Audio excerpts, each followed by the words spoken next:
Good afternoon, everybody. Okay, a couple things at the top. So from day one, President Biden has treated climate change with the urgency it requires. Against the backdrop of extreme heat we've seen across America, tomorrow, President Biden will announce additional actions to protect communities from extreme heat conditions. This includes investments through NOAA to improve weather predictions, as well as grants through the Department of Interior to bring clean, reliable drinking water to communities across the West. At the event, the president is also going to hear from FEMA Administrator Deanne Criswell and NOAA Administrator Dr. Rick Spanrod on the steps being taken on how to protect the millions of Americans being impacted by extreme heat across the country. The mayors of Phoenix, Arizona, and San Antonio, Texas, will also be on hand to talk about the impacts of the climate crisis on their communities and the steps they are taking with this administration to protect communities from it. Also today, President Biden announced his intent to nominate former Maryland Governor Martin O'Malley as Commissioner of the Social Security Administration.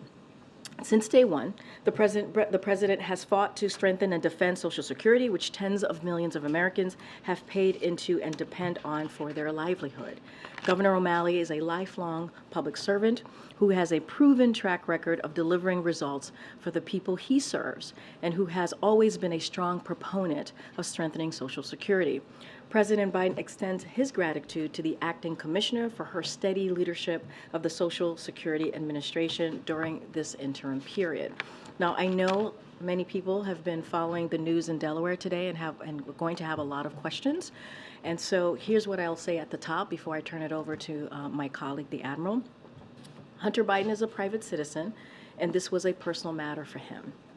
As we have said, the President, the First Lady, they love their son, and they support him as he continues to rebuild his life.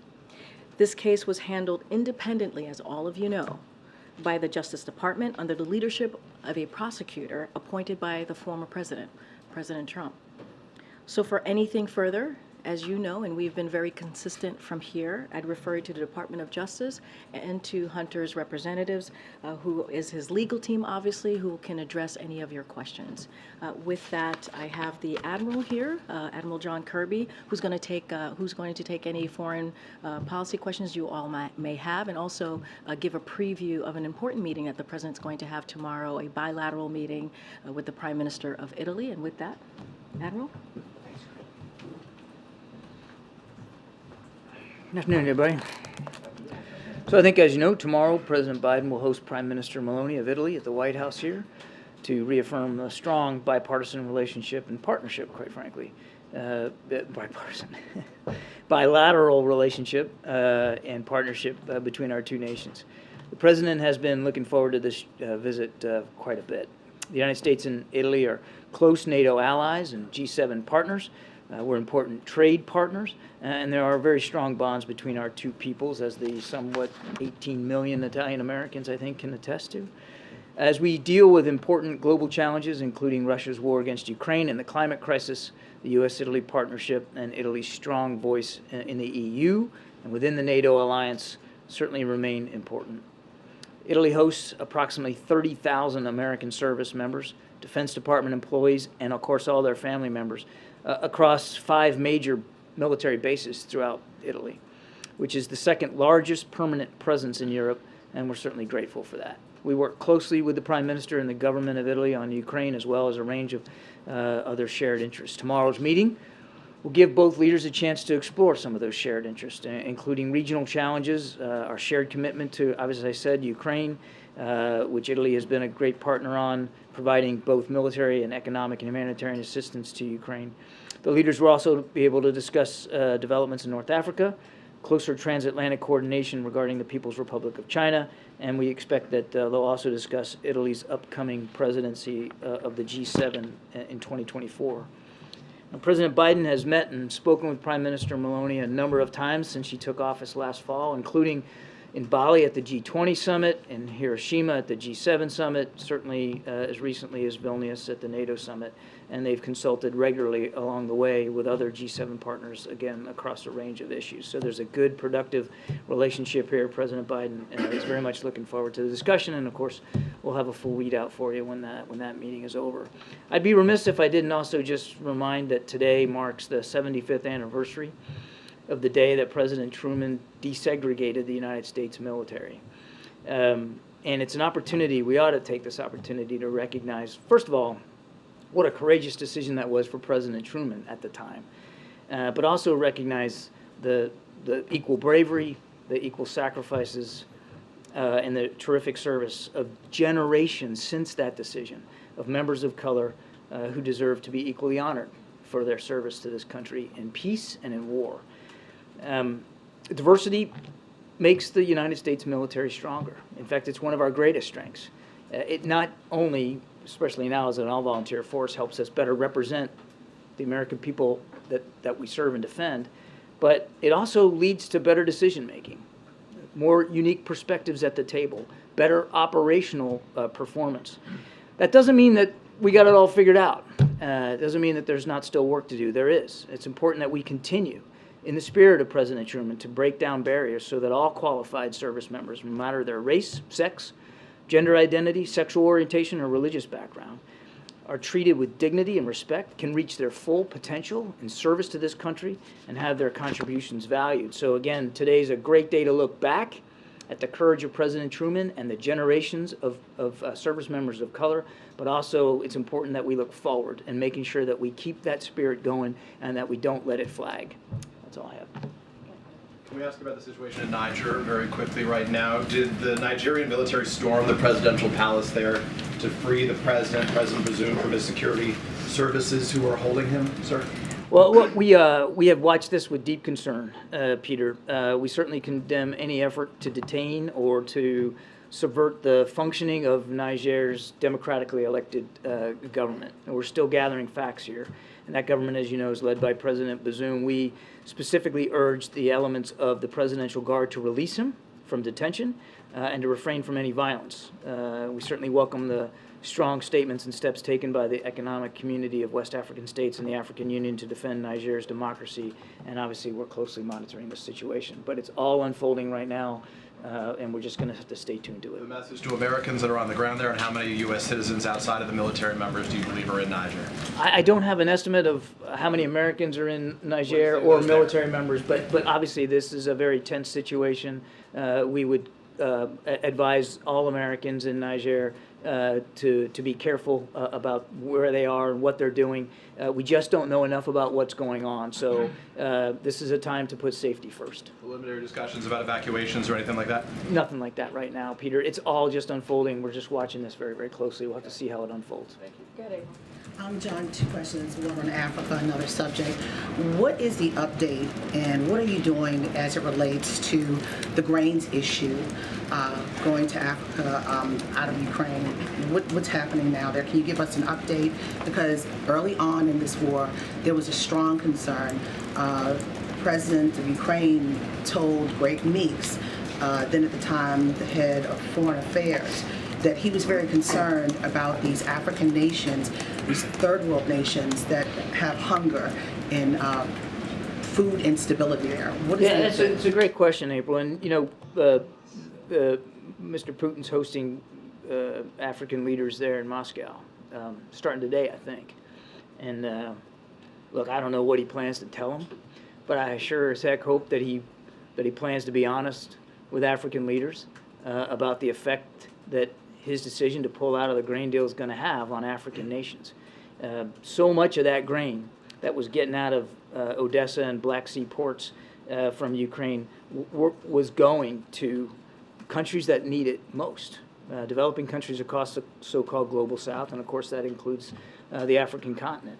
And we've already seen grain and foodstuff prices fluctuate, go up. They've gone down a little bit, gone up, but there's volatility in the market that wasn't there before.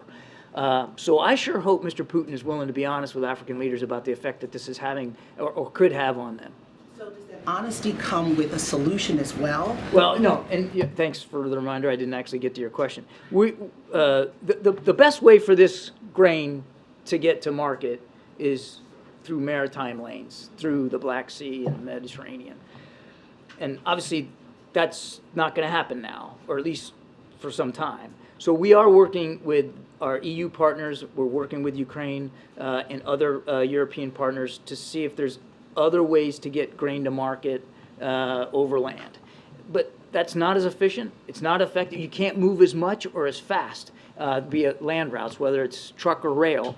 But we're working to see what we can do to try to alleviate or increase the flow.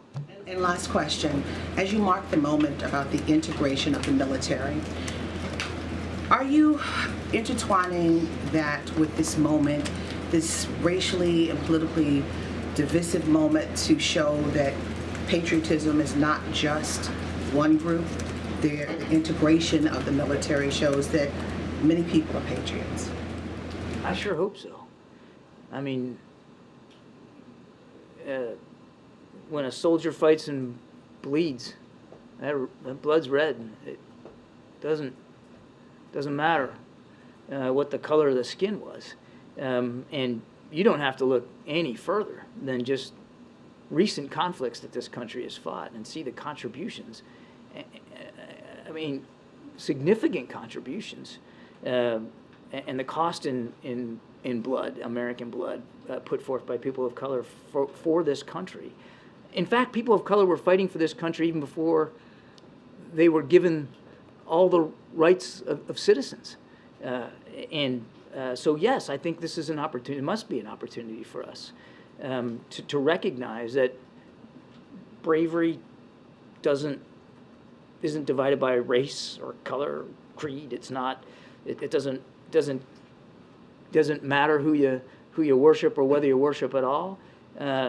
Bravery, skill, the courage that goes along with being a member of the United States military, and that's something that comes from the heart. And especially now with an all-volunteer force, people are, signing up to do this. They're not being told to do it.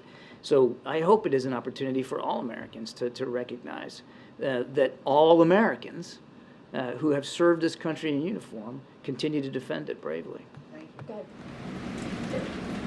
Thank you. John, I'd like to follow up on the grain deal initiative. Can you tell us what are the most efficient ways of delivering, the most efficient alternatives of delivering grain from Ukraine? So you're talking about consistent work with the partners. What exactly are those alternatives? Well, as I think I said to April, look, the most efficient way is by ship. I mean, it's just the best way to get the maximum amount of grain out on a timely basis. You could use rail. You could use truck routes. You could also look at perhaps other EU ports, but you gotta get it out of Ukraine to be able to use other EU ports. So there's no more efficient way than by maritime traffic. That's just a scientific fact or physical fact. But we are going to continue to work with our partners in Europe to see if there's other overland ways to do it. If I may, is there an agreement between the U.S. and its allies regarding the location, method, and timing of the F-16 training for Ukrainian pilots? I'm sorry, can you repeat that question? I was writing myself a note. Is there a consensus between the U.S. and its allies regarding the location, method, and timing of the F-16 training for the Ukrainian pilots? So here's what I can tell you. We are pursuing F-16 training for Ukrainian pilots in Romania and Denmark. The dates, the locations, the length of the syllabus, all that's still being worked out. And I can't give you a day on the calendar and say, well, it's going to start in Romania here and it's going to start in Denmark there. I just don't know. We're still working that out. But we know it's going to be in Denmark and Romania. And there could be other sites as well. That's where we're looking at right now. I know that the Brits are also beginning English language training for Ukrainian pilots so that they can actually operate the controls on an F-16. So that's getting started here, I think, soon. But we'll just have to see. We're all taking this with the appropriate sense of urgency, and we want to get them trained as much as we can, or as fast as we can. Thanks. John, On Niger follow-up, is there any involvement of the administration in some of the regional conversations that are happening right now? I know Benin is sending their president. Is the U.S. involved in those regional discussions at all? Regional discussions about Niger. Niger. I'm not aware of any specific regional discussions on Niger. Again, this is just unfolding. Okay. And then on the Italian meeting tomorrow, I don't think I've ever heard you guys express an opinion as far as Italy leaving the Belt and Road Initiative, whether you think that's a good idea. You're not supportive of the Belt and Road Initiative and have been trying to create alternatives to it. So do you think it's a good idea for them to leave? That's certainly for the Italians to speak to. I mean, that's their sovereign decision. I would let them characterize it if, in fact, they're going to leave, and whether they would and on what time frame would really be for them to speak to. So separate and distinct. I don't want to speak for them one way or the other, but it's becoming increasingly obvious that more and more countries around the world are seeing the risks and, quite frankly, the lack of reward for economic partnerships with China in that regard. And it goes also to Africa as well.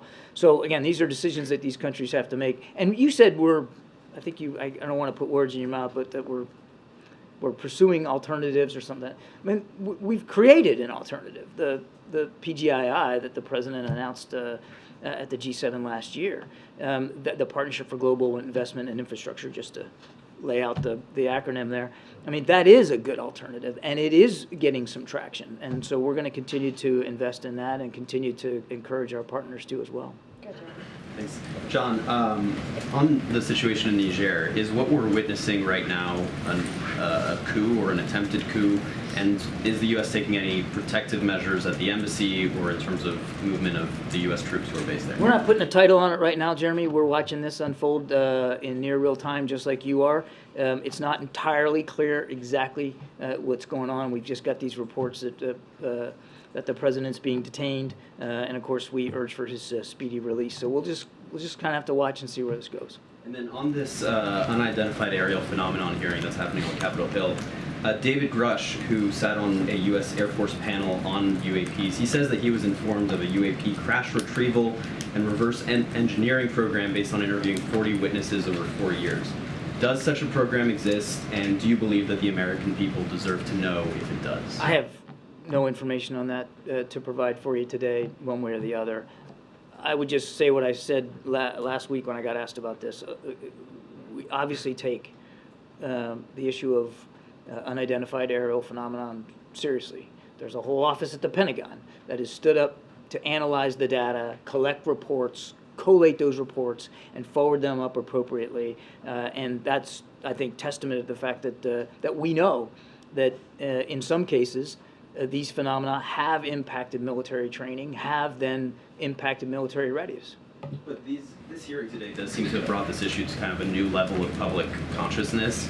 And so I wonder if the president believes that these claims warrant further investigation. Do you guys see some of these claims and allegations as credible? If the president didn't believe that the sightings by pilots were serious enough to be considered, he wouldn't have wanted the Pentagon to stand up an office to look at this, to analyze the data, to collect reports, to provide a system by which we can collate the information and better figure out what we've got here.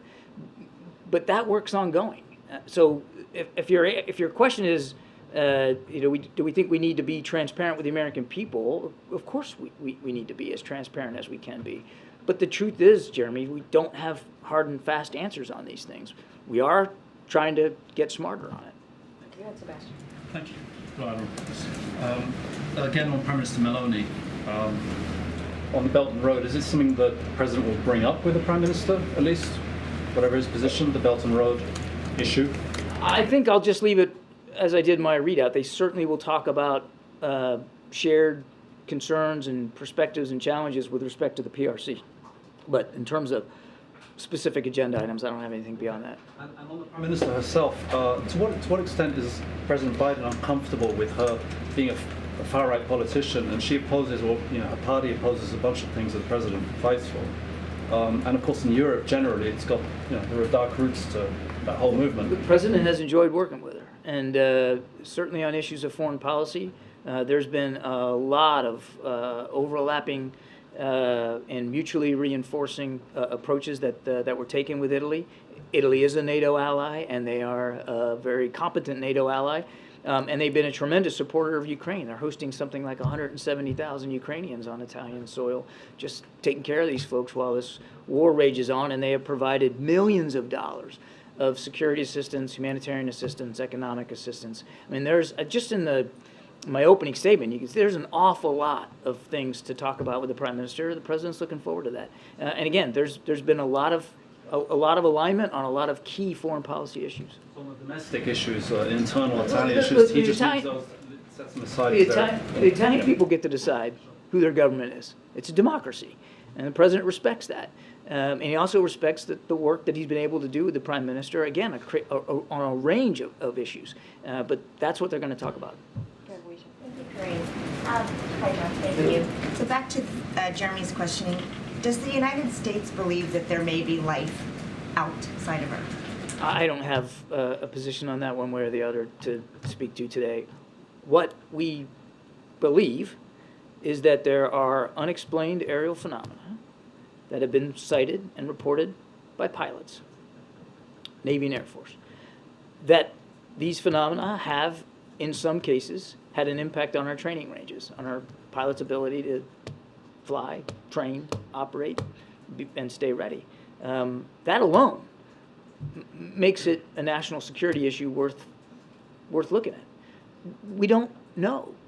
We don't have the answers about what these phenomena are. Otherwise, I guess we'd have a catchier name for it. Unexplained, unidentified aerial phenomena doesn't exactly roll off the tongue, but it's an honest assessment of what we think about this problem set. And so we'll see where it goes. Okay, and then on Trevor Reed, has the administration on any level communicated with Russia about Trevor Reed? Since he was injured, I know of no communications with Russian officials since the reports of his injury. I asked because Secretary Blinken echoed what we heard from Karine yesterday, which is that, the administration believes that Trevor's case and what he did should be a separate case from the negotiations to bring Paul Whelan and Evan Gershkovich home. But my question is, how can the administration say that so confidently if you haven't even heard from the Russians about it? Oh, I think the Russians have heard from us plenty. No, let me finish. I think they've heard plenty from us about where we stand on Americans fighting in Ukraine.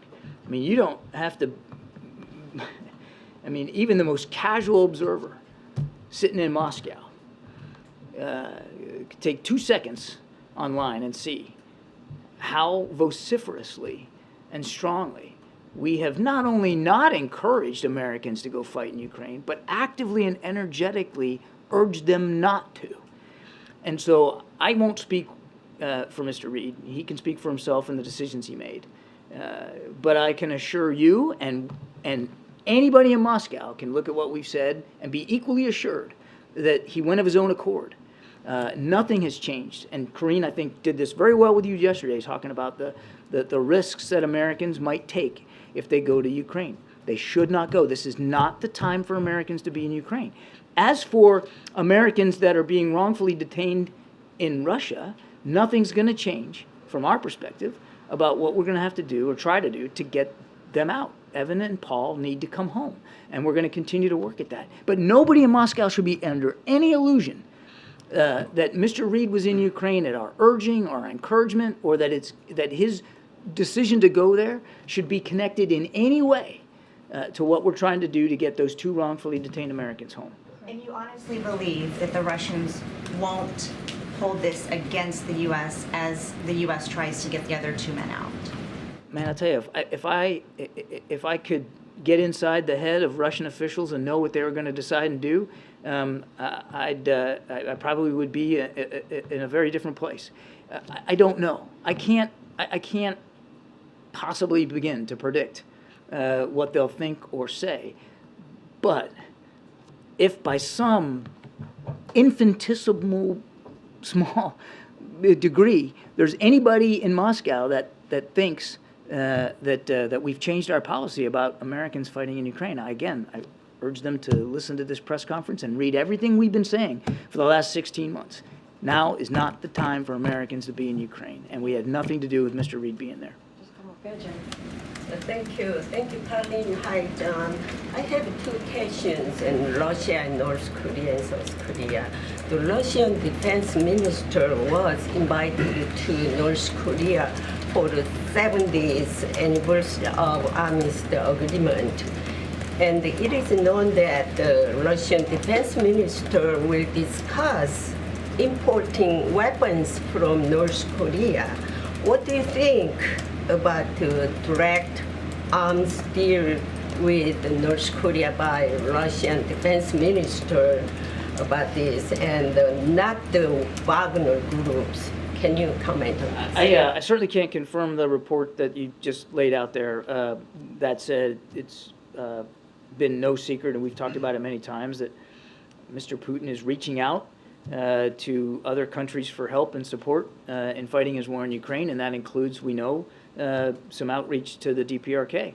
It's, I think, a testament of the fact that Mr. Putin knows he's having his own defense procurement problems, his own inventory problems, that his military remains on the back foot, and he's trying to shore that up.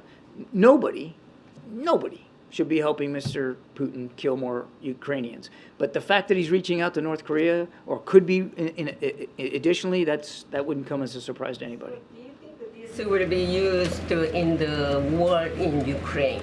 I couldn't begin to confirm that. I don't know. We got to keep going. Go ahead, Francesca. Over here. Thanks, John. In the Department of Justice's statement on the Biden administration lawsuit against the state of Texas, it said, quote, "The presence of the floating barrier has prompted diplomatic protests by Mexico and risks damaging U.S. foreign policy," end quote. Liz Sherwood Randall and a group of Biden administration officials were in Mexico this week. Did the Mexican government raise the issue of the floating barriers? And does the White House believe that the floating barriers hurt U.S. diplomatic efforts? There was a delegation in Mexico largely to look at issues surrounding fentanyl. I don't know if the issue of the barriers came up. That wasn't the purpose of Liz Sherwood Randall's trip down there. It was really to talk about the counter-narcotics efforts, specifically around fentanyl. And I would refer you to the DOJ on more details on that. On the barriers, do you believe that it hurts U.S. foreign policy? Well, it's certainly not helping, but I can't tell you that there's been a direct impact on our diplomatic relations with Mexico. They're very good, they're very strong, and we have a lot of mutual shared concerns, including, as I said, fentanyl, and certainly issues about immigration, and we're working closely with Mexican authorities on that. And another topic quickly on Ukraine. Do you believe that the counteroffensive is moving too slowly?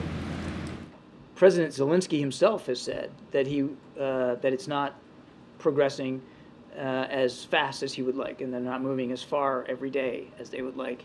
The United States is not going to take a position on that. We're not going to armchair quarterback this Ukrainian military operation. They should be able to be the ones, and only the ones, to speak to progress against plan. And again, they've already acknowledged that they're not going as fast as they would like. That said, they are moving. It's not a stalemate. They're not just frozen. The Ukrainians are moving. And what we're going to do is make sure, and you saw this just yesterday, I think Karine announced another package of support. We're going to make sure that they have the kinds of tools and capabilities they need to stay on the move, that we're giving them the relevant kinds of tools they need to continue to make progress in their counteroffensive, and to the degree it can be better progress that they're more content with, then that's all to the good. Thank you. Back on Trevor Reed, to what extent was the U.S. government aware of his plans to go to Ukraine and take up arms against I'm not aware Russia? that we had any. Did he give any advance notice to anyone at the White House?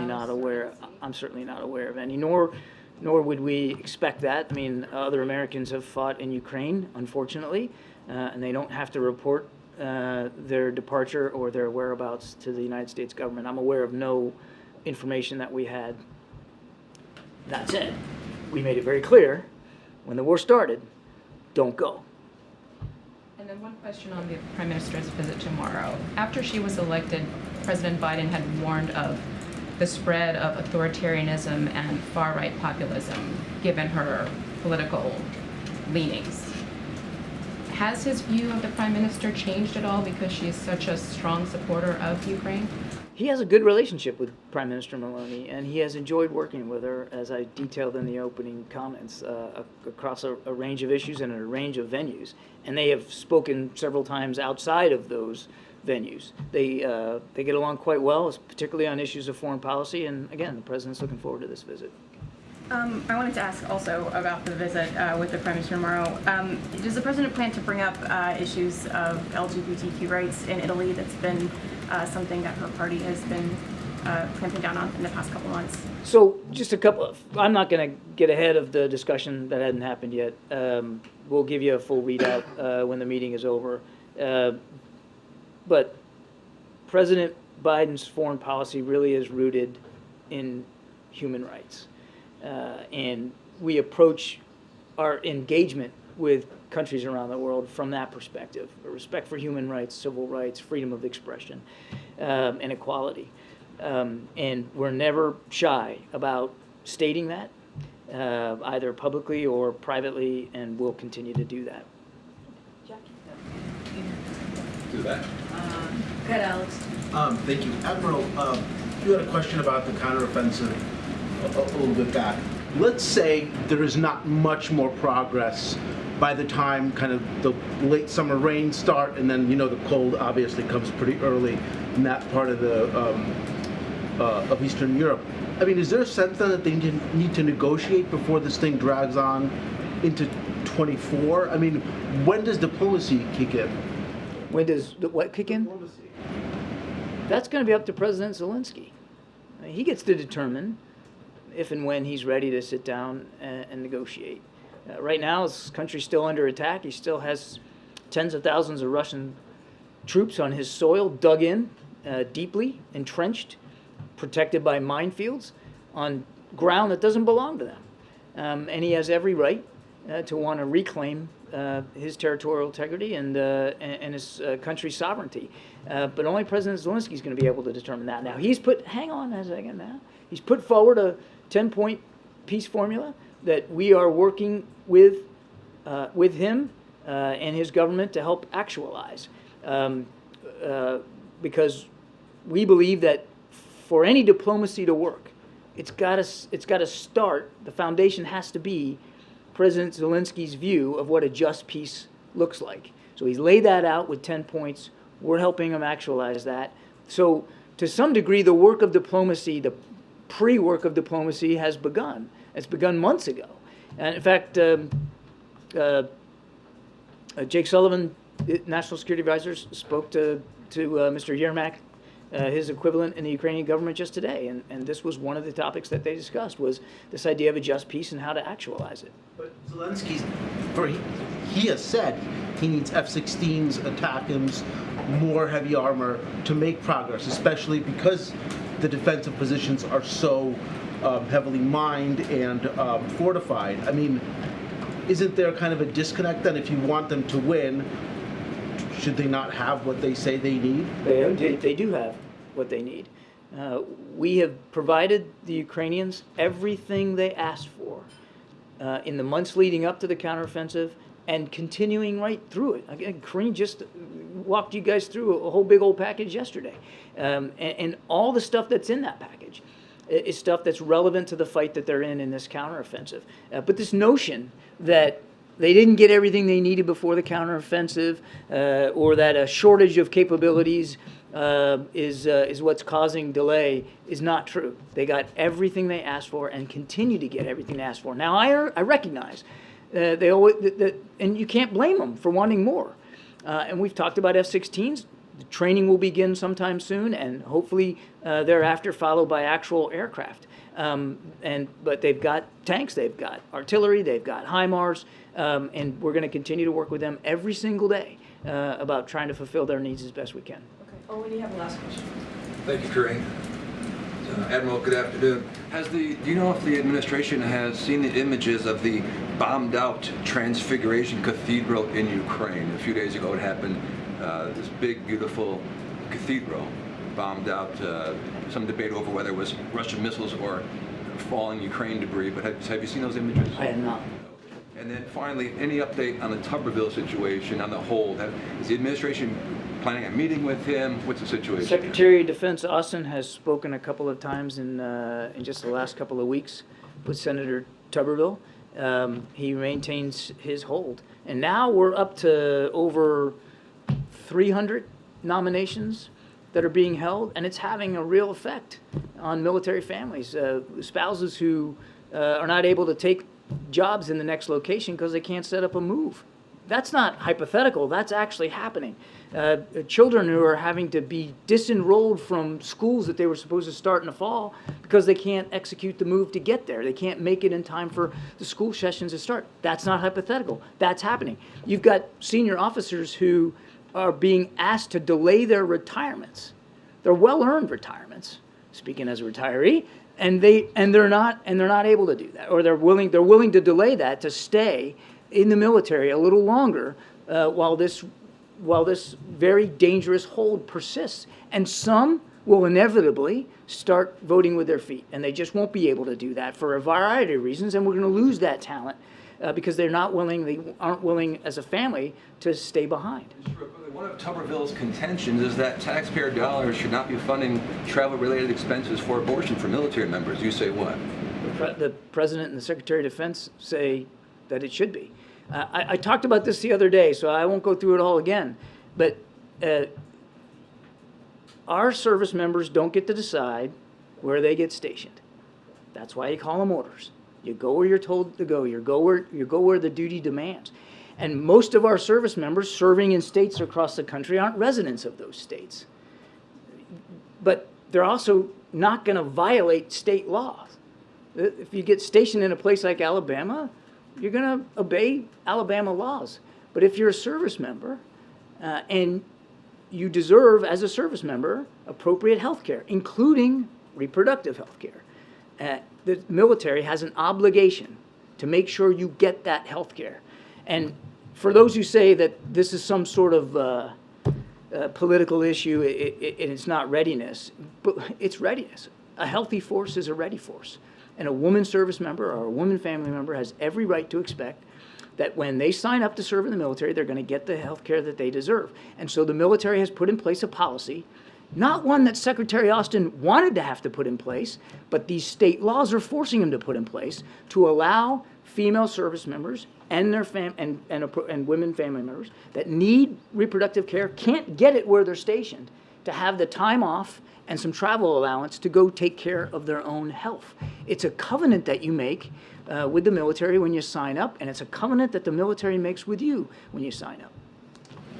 Thank you. Appreciate it. Thank you. Thank you. Okay. All right, Darlene, what you got? Thank you. Have you seen the president since Hunter Biden showed up in federal court, since the deal fell apart? Did he have any reaction that he has agreed to allow you to share with us? So I'll tell you this, and I'll repeat this as what I said at the top, which is the president loves his son. The president and the first lady love their son, and they support him as he's rebuilding his life and trying to move forward. I have not spoken to the president today. He has been busy continuing to work on behalf of the American people, as he does every day with internal meetings, and so I will leave it there. Is the White House any closer to figuring out when the president will make his promised visit to Africa this year? I don't have a visit to preview at this time, but as you know, the president met with African leaders at the end of last year. It was incredibly productive, and he promised to visit the continent of Africa this year. Just don't have anything to lay out. As you know, the First Lady has traveled to the continent, so has the Vice President, and so we have kept our commitment in continuing to grow and develop that relationship with countries in Africa. Last question. Sure. I wanted to follow up on your comments yesterday about Commander. You shared a statement that said the Bidens have been working with Secret Service and the resident staff on unleashing protocols. You talked about how the Secret Service has treated these biting incidents as workplace incidents. The statement went on to say that the President and First Lady are grateful to the Secret Service and the staff for keeping the families safe. But what we didn't hear yesterday was any statement of contrition or an apology, or that they're mortified or regret that Commander has been behaving like this. So look, would you like to update the statement? Look, the statement came from my colleague that I was reiterating over at the First Lady's office. I would certainly refer you to the statement again. Look, the President and the First Lady continues to be incredibly grateful to the Secret Service and the executive resident staff. That continues to be the case. We are working through this to make the situation even better. I don't have anything else to add. As I mentioned yesterday at the top, being here on this complex, this White House complex, is incredibly unique and can be stressful situations for family pets, and we're certainly working through this particular situation with the Secret Service to make this better. Hi, Karine. Earlier this week, you said the president was never in business with his son, but can you say specifically that the president did not have discussions of any kind with Hunter about his business dealings? I appreciate the question. I've been asked this question multiple times in different variations in different ways. As you mentioned, I was asked this question multiple times on Monday. Nothing has changed. I don't have anything to add to what I stated on Monday. Can you give us a preview of the president's briefing on heat? I gave you a little bit of preview. He's going to be announcing some actions tomorrow. The extreme weather, as you all know, has been a difficult time for families and Americans across the country, especially out west. And so you're going to hear from the president about this. Let's not forget climate change. Climate change is real. That's why the president has taken some historic actions to deal with this issue, to deal with climate change, a crisis that he called when he first walked into this administration. And let's not forget, the Inflation Reduction Act is one of those laws that is giving or going to give the most resources to deal with climate change. The president is very proud of that, and you'll hear directly from him on this issue tomorrow. Thanks, Karine. Have the president and his attorneys been in touch with Hunter's legal team today, and have they been keeping tabs on the proceedings? Look, I don't have anything to share. I would refer you to, on this particular issue, I would refer you to Hunter's representative. I would refer you to the Department of Justice. I don't have anything to share beyond on what I shared at the top of this briefing. It's extremely rare in such a high-profile case for a plea deal to fall apart like this. Does the president believe that the prosecutors, the federal prosecutors in this case, have acted appropriately and competently? As you know, Jeremy, this was an independent investigation that was overseen by the Department of Justice.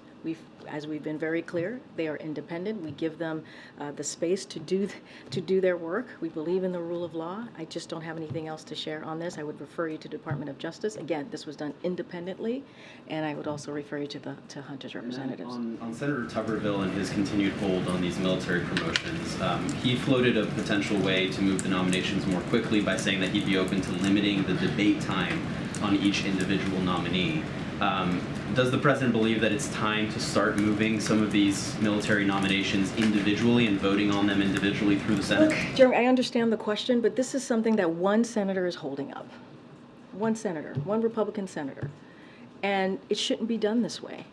It shouldn't be done this way. I think the Admiral did a really good job laying out what this means for our military families, our military service members. They don't deserve to be treated this way. When we talk about this particular legislation, and not just the legislation, but as we move forward with these types of nominations, they should be done in a bipartisan way. And so it's unfortunate that this Senator Tuberville, is treating this as a political stunt, he has to answer to military families, and he has to answer to military members who do everything that they can to protect us. And he's putting them in harm's way. And so I get the question, but this is truly on Senator Tuberville here.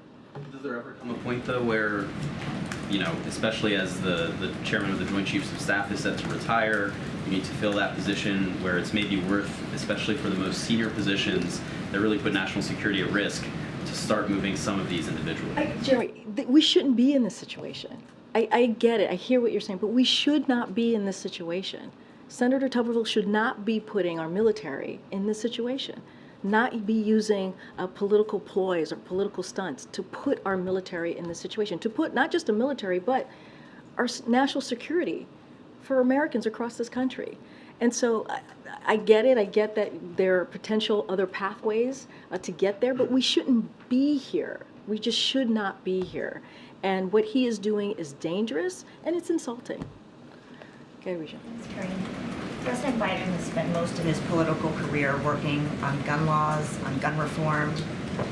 Does he believe that someone who is charged with possessing a firearm illegally should be prosecuted to the fullest extent of the law?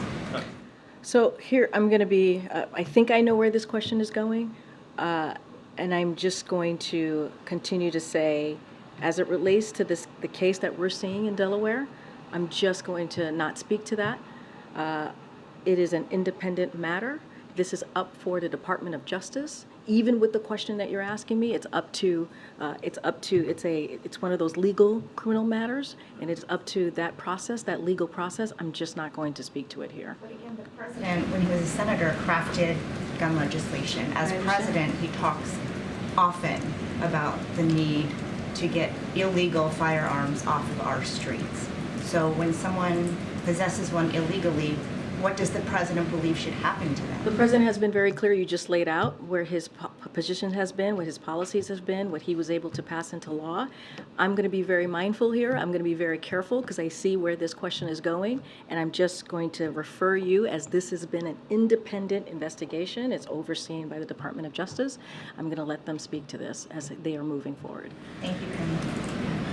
Thanks, Karine. The president has nothing on his schedule today other than his daily presidential briefing. So can you share with us what he's up to, who he's speaking with? Yes, absolutely. So the president participated in an interview with Jay Shetty, who you all may know, to discuss the administration's effort to tackle the mental health crisis that affects millions of Americans. As you know, the president just yesterday announced a new rule to make sure that mental health is dealt with in parity, or that mental health is indeed health. You heard him say that directly yesterday. Jay Shetty's podcast, On Purpose, is the #1 health and wellness podcast with an average of 21 million downloads each month. So just so that you all have this, the interview will post on Monday, and he, of course, has internal meetings. He's had that throughout the day, and later today he's going to be delivering a toast at a gathering to just say goodbye and thank you to Louisa Terrell. As you all know, she will be leaving her position as the director of OLA, and so we will all be toasting her later today. And then can you give us an update when it comes to East Palestine? The president has said that he would go. He has not yet. And also, Governor Mike DeWine asked the president to issue a major disaster declaration a few weeks ago.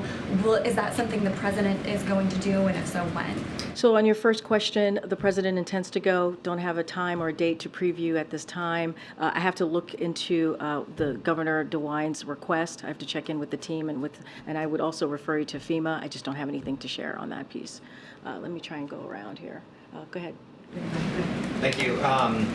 Moments ago, you said that nothing has changed when you were asked about the president's previous remarks on his son's business dealings, but the language has in fact changed. So I just want to clear this up once and for all. The president has previously said that he has never discussed overseas business dealings with his son, but the White House now says that the president has never been in business with his son. So why the updated language? Which statement is true? Or is this semantics and they're both true? As I stated on Monday, when I was asked this question multiple times, nothing has changed. Nothing has changed on this. Nothing has changed on this. And so could ask me a million different ways on this question. Nothing has changed. The only reason I ask is because the White House and the president's circle, that language does seem to be somewhat different. I didn't know if there was any distinction there. I wanted to ask, though, about Elizabeth Naftali. She's made more than a dozen visits here to the White House and met with some of the president's most senior advisors. Can you tell us a little bit more about those visits, why she was here? I would have to look into that. I've not been tracking these visits that you're mentioning to me. Thank you, Karine. Okay, no problem. Thank you. I'm trying to go ahead. Wanted to ask about the methane summit today at the White House. Can you just sort of explain who is sort of on this task force that's being established, sort of what the next steps are, who was involved, I guess, in the summit today? So, as you know, the methane summit happened earlier today. It is something that, as it's related to climate, certainly to climate change, this is something that the president certainly is committed to, and you'll hear from him more tomorrow as he talks about the excessive heat that we've seen. But just to give you a little bit of the download here, some details. It was the first ever White House methane summit. The event was brought together federal, state, and local leaders to discuss the need to reduce methane emissions to protect public health and create thousands of good-paying union jobs. The summit spotlighting cutting-edge detection technologies and how state and tribal governments are responding to dangerous emissions events. Look, the reasons why we're doing it now is because millions of Americans are being impacted, as I just mentioned, from extreme heat. You'll hear more from the president tomorrow, and so it is important, and we think that the conversation is incredibly timely, and so we were glad to have it here at the White House. Did the president take part in the summit at all? No, the president did not take part of the summit. I just laid out what his day looked like. He did an interview to talk about mental health because it's part of the unity agenda that the president has been talking about for over a year now, and wanted to make sure that he communicated directly to millions of Americans. 21 million of Americans in particular listen to this podcast, and I mentioned as well he had some internal meetings with some senior members on this team. Okay. I wanted to know if you had any updates on if President Biden is willing to declare a climate emergency. There's been more push from progressive lawmakers and activists for him to do that. So I don't have anything new to share there. As you know, the president has the most aggressive and ambitious climate agenda since day one, as I mentioned at the top, as he's going to talk about the extreme health and in the Inflation Reduction Act is certainly an example of how seriously the president has taken this, and he's going to continue to take action. You're going to continue to hear from him on this issue. I just don't have anything to share on climate emergency. I just don't have any additional actions to preview at this time. But look, I think if you look at the president's actions over this past 2 years, he's taken more action, has been more aggressive on dealing with climate change than any other president.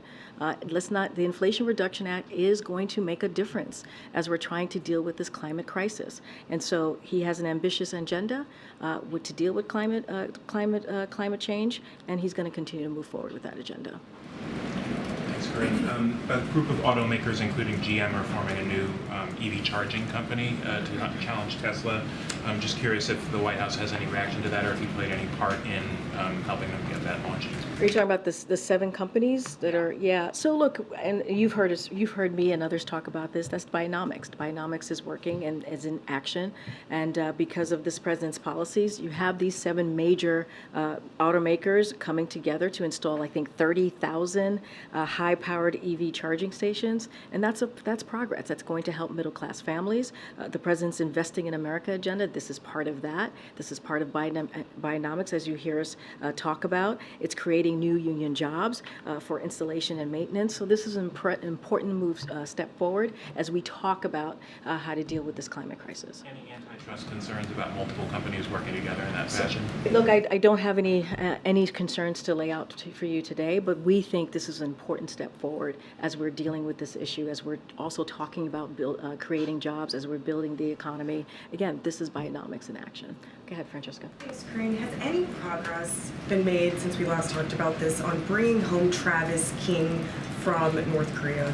I don't have anything new to share than what I shared yesterday during the briefing. Look, as you know, we have the UN, we have the DOD, we have the State Department, us here as well at the White House are all engaging together on this. I just don't have any more information to share. We are still trying to gather all the facts on this, and our concern is the well-being of the private. I just don't have anything further to share on this. And the Federal Reserve has just announced an interest rate hike by 1/4 point, which brings it to the highest level in 22 years. Does the White House have comment on that? As you know, we see the Federal Reserve as being independent. We give them the space to make sure that they are able to make monetary decision. It is up to them to make that decision. I'm just not going to comment about the decision today. Okay. Regarding the federal judge in California blocking the administration's asylum rules, as of right now, what is the backup plan should this ruling not be stayed by the Ninth Circuit of the Supreme Court? So look, right now, the way that we see the ruling is nothing has changed. We think that they made a mistake, but nothing has changed. We continue to move forward with our plan. The Department of Justice has responded to this, so I certainly will refer to them, but nothing has changed. We're going to move forward. Let's not forget the action, the plan that the President has put forward has actually shown a lower number in migrants, illegal migration into this country than we've seen in the last 2 years. So the plan the President has put forward is working, and that is important. Again, nothing has changed in this. We're going to see. I believe we're going to see this the stay that we're for the next 14 days, and the Department of Justice has appealed it and trying to extend the stay. So that's where we are currently at this moment. Good, John. Thanks a lot, Karine. Just the other day, a U.S. drone was damaged by a Russian military jet over Syria. How does the U.S. classify that particular incident? Has there been any outreach by U.S. officials to their Russian counterparts about this, about rules of engagement going forward? So a couple of things. We've seen the reports, the early reports of a second Russian fighter aircraft this week flying dangerously close to our drone on a defeat ISIS mission. So I would reiterate that Russia's close approach to and deployment of flares over U.S. drones during a routine mission against ISIS targets violates established protocols and international norms. So we remain focused on the mission to defeat ISIS as evidence by our recent strike against an ISIS leader in Syria this month. And so we are certainly aware of the initial reports, don't have anything further to share on that piece. And separately, not wanting you to comment on the Fed decision, rather to comment on the White House's view as it relates to inflation. Do you see inflation coming down from the level that it is right now, around 3%, even further by the end of this year? So I'm not going to get into predictions or hypotheticals from here. What I can say is that the President has been very committed to making sure that we lower costs for the American people. We have seen from other data points, as you know, that we've seen inflation come down by 2/3 in the past 12 months. That's important. And a lot of that is because of the President's economic policies. And not just that, we've seen wages go up. We see inflation easing. We see creating jobs, more than 13 million jobs. That's because of the work that this President has done. I'm not going to get into hypotheticals. I'm going to let the experts detect or try to figure out what that inflation looks like moving forward. What we're going to focus on is doing everything that we can to lower costs for the American family. You see inflation easing in the response that you just gave. Is that based upon a forecast coming from the President's economic advisors? That's based on the facts. That's based on the data that we have seen. CPI, PPI, all the data that we've seen the past couple of months. That's where we're getting that, 2/3. That's important. Inflation has fallen for 12 months in a row. 12 months in a row. And that's because of the work that this administration has done. And so, look, I'm not going to get, again, into forecast here. That is something for the experts to do. But I can speak to the work that this President has done and will continue to do. When it comes to his economic plan, the number one thing that he talks about is lowering costs for the American people. And he'll continue to do that. Thanks. See you tomorrow, guys.